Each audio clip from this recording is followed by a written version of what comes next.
প্রধান শিক্ষিকাকে সরানোর দাবিতে ক্লাস বয়কট করে দিনভর বিক্ষোভ দেখালো স্কুলের ছাত্রীরা।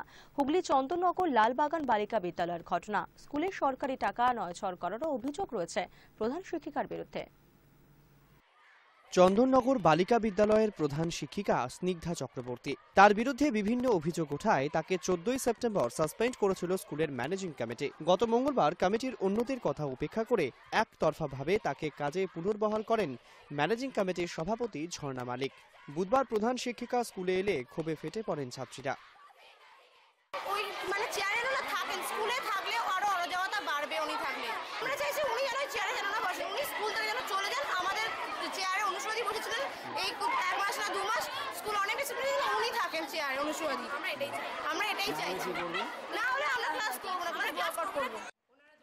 স্কুলের অন্যান্য শিক্ষিকাদের অভিযোগ, তার বিরুদ্ধে দুর্নীতির অভিযোগ থাকা সত্ত্বেও সকলের মতামত উপেক্ষা করে তাকে পুনর্বহাল করা হয়েছে।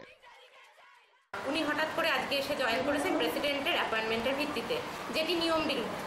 কারণ ওনাকে সেক্রেটারি সাসপেন্ডেড করেছিলেন, তো সেক্রেটারি ওনাকে অ্যাপয়েন্টমেন্ট দিতে পারেন এবং উনি তারপরেই জয়েন করতে পারেন।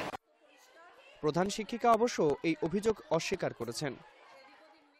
আমি থাকলে নাকি স্কুলে ক্ষতি হবে, আমি মেয়েরা স্কুলে মানে আমার জন্য মেয়েরা হয়তো ঠিকঠাক ক্লাস করতে পারছে না, কিন্তু এরকম কোনো ব্যাপার।